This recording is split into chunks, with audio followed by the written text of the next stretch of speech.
La cérémonie du jour s'inscrit dans la droite ligne de ses conclusions.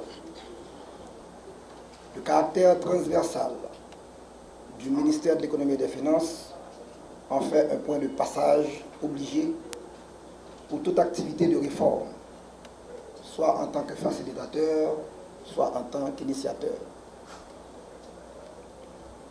Consensuel ou imposé, la première manifestation de la réforme de l'État se traduit à travers les finances publiques.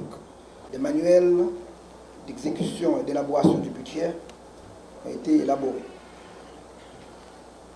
Un avant-projet de loi organique modifiant la structure du MEF a été transmis au chef du gouvernement.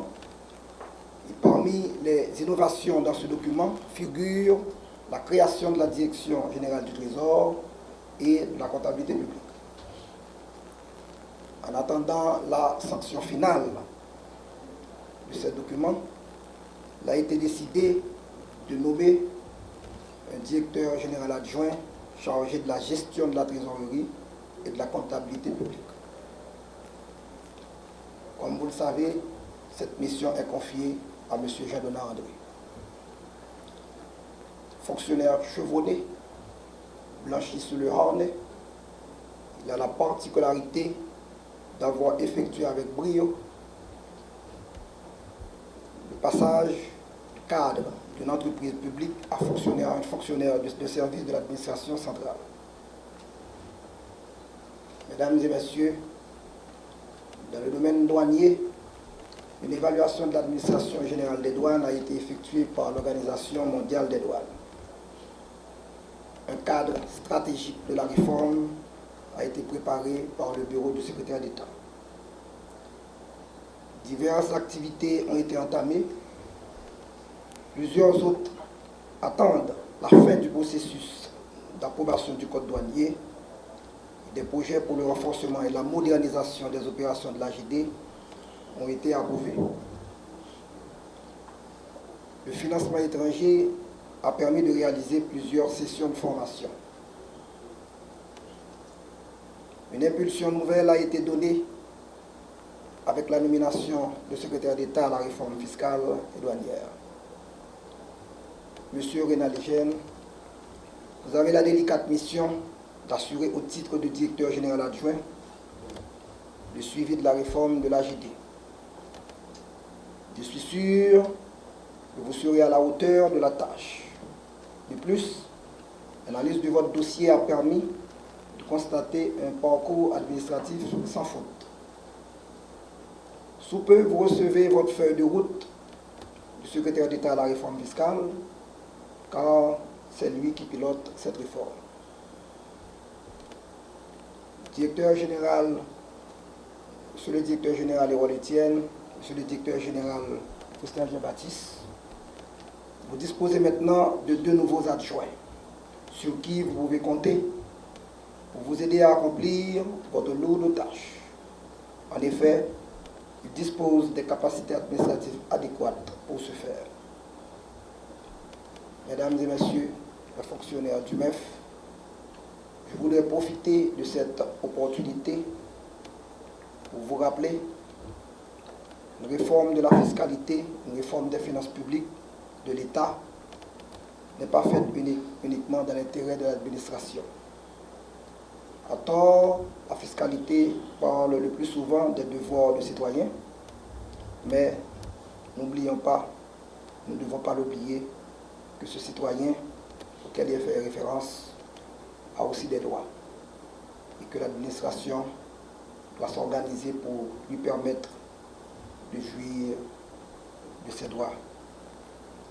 Ainsi, la réforme doit être initiée dans le sens d'offrir un meilleur service à la communauté et de prouver l'intérêt que l'on a pour le respect des droits du citoyen. Je voudrais vous rappeler que la réforme n'est pas seulement une question de changement d'homme, elle est et demeure avant tout une question de mise en place de structures afin de moderniser les différentes entités chargées de la mettre en œuvre.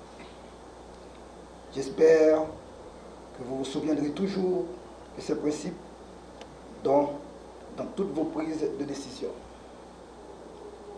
Mesdames, Messieurs les nouveaux directeurs généraux adjoints, je vous souhaite bon travail. Appelé en octobre 2010 à la tête de la direction du Trésor, je n'ai cessé depuis lors de m'atteler à la tâche pour continuer les réformes engagées par mes prédécesseurs, en particulier mon ami et frère Pierre-Hérold Etienne.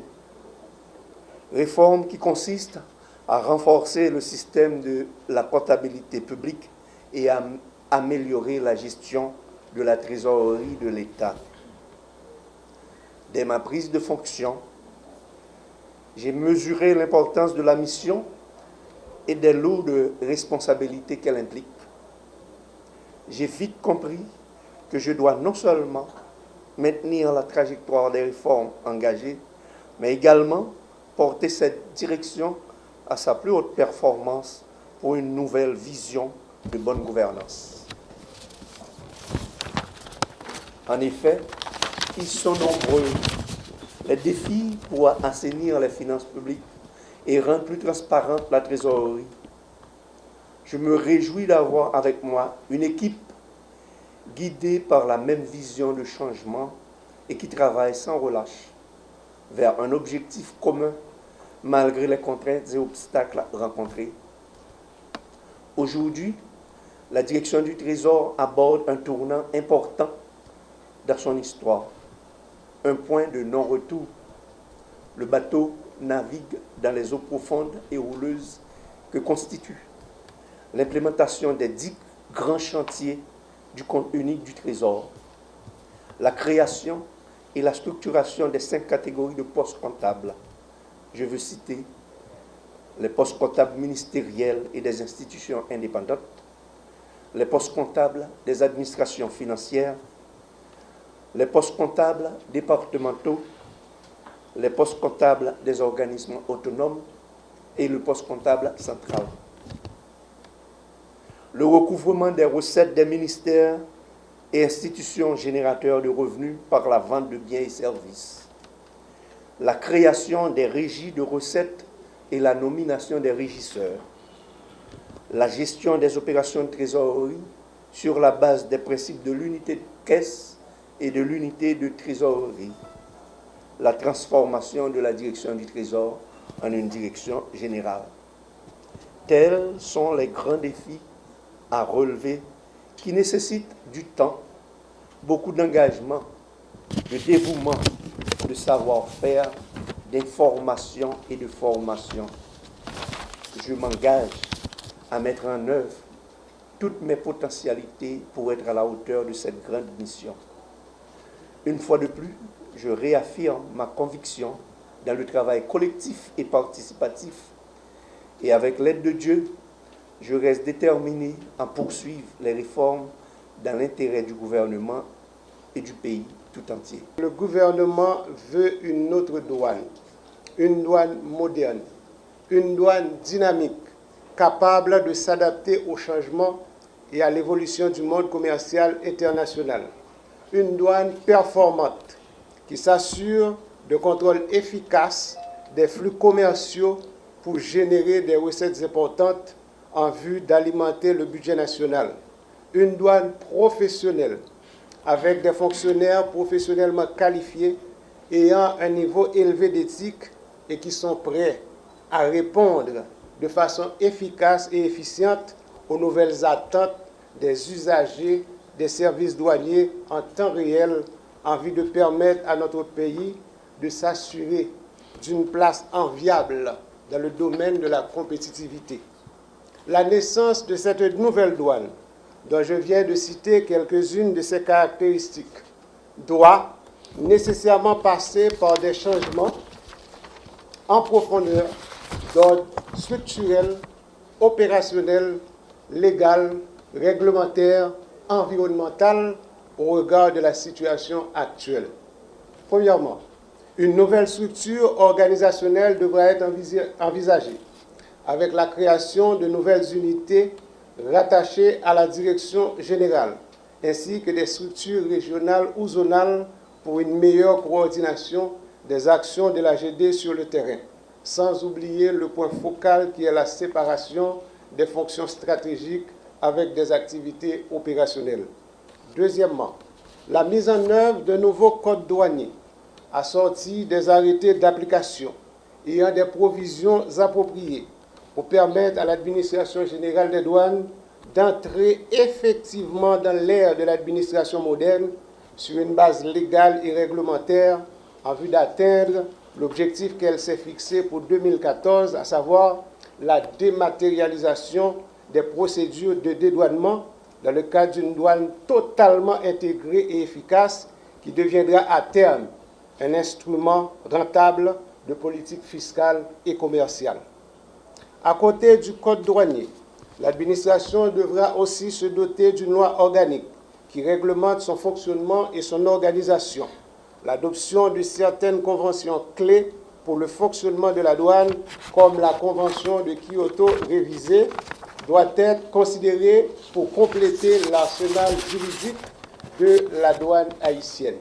Troisièmement, il est essentiel de travailler au renforcement du système de dédouanement automatisé par la mise en œuvre d'une structure spécialisée pour la gouvernance technologique qui prendra en compte l'ensemble des activités liées à la technologie de l'information et de la communication. Quatrièmement, la formulation d'une politique de ressources humaines axée sur la promotion, la mobilisation des compétences en orientant l'ensemble du personnel vers l'accomplissement des tâches utiles et en les impliquant dans l'élaboration des objectifs de l'administration en vue de les porter à visionner son avancement, son avenir à travers la performance de la dite administration. L'accent sera mis également sur la formation du personnel de la douane pour le rendre plus habile et plus apte à exécuter ses tâches de manière professionnelle. Avec la formation, l'agent douanier devient un professionnel pour le monde du commerce international. Le slogan à retenir à partir de ce jour, c'est la formation pour tous. Sur le plan opérationnel, les procédures simplifiées et harmonisées doivent être élaborées et rendues accessibles pour faciliter le travail des agents de douane et les opérateurs économiques dans un souci de transparence. Un plan directeur de lutte contre la fraude, la contrebande et la corruption est programmé pour rendre plus efficace le combat contre ces fléaux et pour faciliter le commerce licite. Le renforcement des programmes de partenariat avec le secteur des affaires, de coopération avec les autres douanes de la région et des autres institutions intéressées est pris en compte. À noter que la Direction générale s'est déjà engagée dans une dynamique de services de qualité aux usagers en créant une structure de services dédiée aux usagers dans chaque bureau de douane pour faciliter une meilleure coopération avec les opérateurs économiques d'une part et permettre au public d'avoir accès aux informations douanières d'autre part. Septièmement, on ne peut parler de douane moderne, performante et professionnelle sans tenir compte du cadre physique de travail. Ainsi, un programme de rénovation, de construction et de réhabilitation de l'ensemble des espaces physiques de travail est envisagé pour permettre à la douane de fonctionner dans un espace confortable, convivial et sécuritaire. Ces activités qualifiées d'innovantes ont été déjà répertoriées dans les documents de réforme de l'administration générale des douanes sous forme d'axes stratégiques desquels découleront des actions prioritaires à entreprendre, notamment la restructuration des directions de contrôle, des ressources humaines et de surveillance.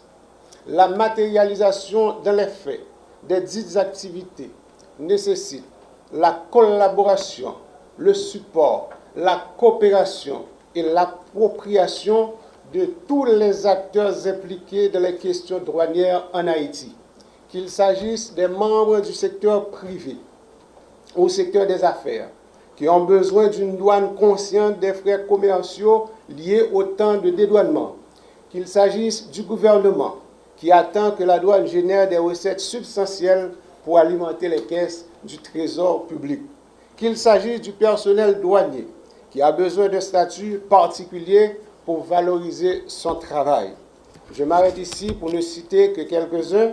À la lumière de ces faits, il y a lieu de constater combien les attentes sont grandes, combien la tâche est immense, mais noble, car il s'agit d'une affaire nationale. Je considère les actions à entreprendre comme des défis majeurs qui imposent à la direction générale le développement d'un système managérial axé sur les résultats. Je demeure convaincu que ces défis sont à la portée des autorités douanières aujourd'hui. C'est à ce titre, avec la permission du directeur général, que je m'engage dès ce moment à mobiliser toutes les compétences disponibles à la douane pour participer activement au programme prévu en vue du succès de cette réforme. Aussi, convient-il de noter que la réforme des douanes est indispensable et incontournable, car il y va de la position de notre pays sur la carte des nations modernes. De plus, je me propose de travailler davantage pour exiger de tous ceux-là qui auront à collaborer avec nous, à un titre comme à un autre, un degré suffisant de compétence et d'efficacité de la mise en œuvre des actions de la réforme, car l'État n'est pas là pour échouer. Sur ce, la Direction générale s'oblige à mobiliser suffisamment de talents pour surmonter les obstacles éventuels. Elle doit aussi travailler à garantir la durabilité et la légitimité des résultats